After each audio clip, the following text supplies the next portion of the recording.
你开局被无影围杀身亡，50年后被大蛇丸转生了出来，在结束秽土封印后的第一件事情就是思考该如何复活，想到了火影中能够转换灵魂的灵化之术。与此同时，双手被废的大蛇丸也提前到了某家赌场内，我需要你治疗我的手臂。纲手摇头，这不可能。说了3，立刻从我面前消失。3、2，和大蛇丸嘶哑一笑，我能让你深爱的弟弟和男人复活，用我的禁术秽土转身。纲手身体一震，你说的是真的吗？此时一个声音突然插入，从某种程度上来说，的确是真的。大蛇丸心里跳，您在这个时候到来，真是没想到啊！放心，我要与你做的事情并不冲突。纲手一阵恍惚，那有人回想起小时候爷爷亲手入监经常跟他提到的2个人，一个就是宇智波斑，另一个则是比肩神明之人萧凡。而现在这个传说中的男人居然出现在自己面前，心中一动，大蛇丸并没有说谎，他真的能办到。静音在一旁干着急，纲手大人，不要相信大蛇丸这样的人。可这时你开口，静音对吧？听说加藤段是你唯一的叔叔，那他的遗产灵化之术应该在你手上，交给我，我可以为你做到任何一件事情，包括传说中的那些幻术、禁术、血祭限界，甚至让我出手，目标是无影都可以。这条件如何呢？静音看向纲手，后者直接摇头，我拒绝。虽然条件很诱人，眼前这个男人终究是木叶大敌，虽然不知道他有什么目的，但一定不能相信。说完转身就走。大蛇丸在一旁看得好急，萧凡前辈，如果我能弄来灵化之术，您刚才的条件还算数吗？呵呵一笑，条件不变，什么时候拿到了就可以来找我。说完转身就走。你走后，大蛇丸皱眉，灵化之术能够让灵魂暂时脱离肉身，萧凡这是想摆脱秽土体的束缚嘛？可就算成功了，身体呢？身体去哪找呢？与此同时，另一边自来也和鸣人也来到了附近。伴随剧情发展，他们和纲手先碰了面，之后就是纲手单独去找大蛇丸的剧情。此时发现纲手消失后，自来也鸣人静音打算一起去追回，可就在此时，一个人影从街道的阴影中现身，来了啊！等你们很久了。自来也面色一正，不知萧凡前辈突然出现有何贵干？你看向静音，很简单，交出灵化之术，我的条件依旧不变。现在纲手和大蛇丸应该已经开打，那么知道他患有空血症的大蛇丸会做什么呢？就在此时，远处传来轰隆一声爆炸，自来也面色凝重。既然如此，那就以最快的速度先解决萧凡。鸣人率先出手，影分身之术。自来也惊呼：去下！这次的对手不同以往，呵呵一笑，真是白瞎了这么多查克拉。随手在其中一个身上一拳下去，瞬间鸣人被击飞，影分身全部消失。你怎么知道哪个是我的本体？与此同时，系统提示音响起，新手任务已完成。由于宿主刻苦训练，经过艰苦战斗，终于打败了忍校吊车尾，请宿主再接再厉，尽快实现称霸忍校的小目标。任务奖励：后宫之术。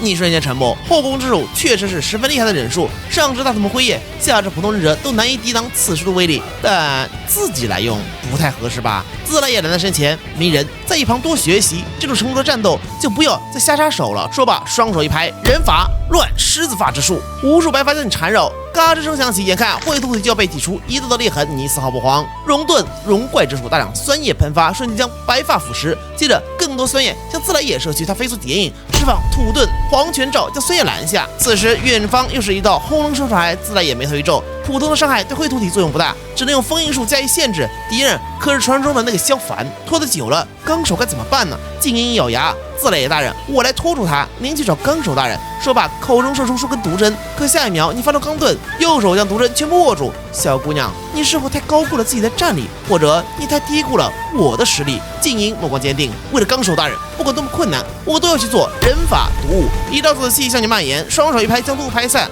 若是发个誓，喊下口号就能将事情办成功的话，那还要刻苦修炼做什么？随便爆爆种，岂不是能将一切敌人都干掉？话音刚落，一脚踢出，静音如炮弹般向自来也飞去。你伸手一指，数颗熔灯火球从天而降，封住自来也后路。我再说一次，交出灵化之术，我就放你们与纲手会面。鸣人十分愤怒，人家自己的东西不愿给你，你就要抢夺，什么狗屁前辈？你呵呵一笑，小鬼，道德层面上我这么做确实不对，但这世上何时真正讲过道德？作为过来人，我今天教你一个真正的道理，拳头就是真理。鸣人举双拳，你这家伙多重影分身之术，自来也上发扬人法真地藏，大量白发如针一样射来。你微微张口，废遁巧雾之术，高腐蚀性的雾气喷出，瞬间就在半空中的真地藏融化。鸣人大手一挥，大家一起上！无数影分身冲进废盾中，砰砰砰，白半烟波的炸开，下一秒，一个影分身将你抓住，鸣人哈哈大笑，双手托了一颗高速旋转的查克拉小球向你冲来，螺旋丸。自雷瞪到双眼，4代的忍术彻底学会了吗？你嘴角一歪，不，还差点火候。说完，轰的一声响起，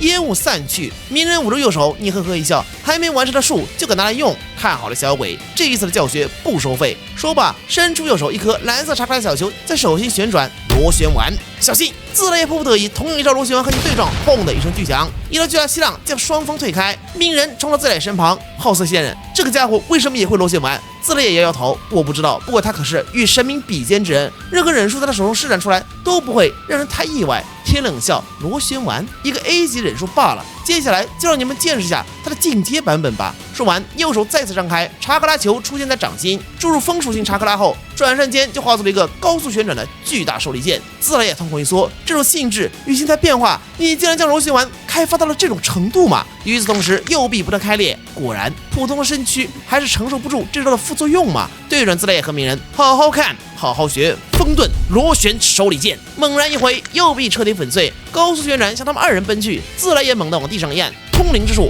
白烟冒起，巨大的紫红色蛤蟆剑拦住这一招，锅盖型的巨盾都烂了。自雷皱眉，时间不多了，再不突破过去，纲手就危险。你呵呵一笑，已经危险了，让你们看下现场实况吧。水遁映照之境显示出来的画面中，右手的黄袍手掌鲜血直流。纲手看到这一幕，脸色苍白，竟因焦急不已，就要冲出，可被你拦下，交出灵化之术，勿放你们离去。这东西和人家纲手大人的性命孰轻孰重，你应该非常清楚吧？静音一咬牙，丢出一份库布卷轴给你，点点头，一侧身，请。自雷也临走前深深看了你一眼，你呵呵一笑，谢谢你了，大蛇丸。这期绘图题我呆的已经够厌烦了。1个月后，神影之谷内一道人影降临，你伸出左手，禁术永眠之息解。话音刚落，一具棺材从地底缓缓升起。没错，当初你虽然被无影围杀，死在了树间的牧人之树下，但此前早已预料，所以用禁术永眠之息提前保存好了肉体，以自己死亡为代价，换取肉身在时间冲洗下依旧保持最后一刻的生机与完好，并主动隐藏起来，不为外人发现这是你专属研究的禁术，所以连柱间都没找到你的尸体。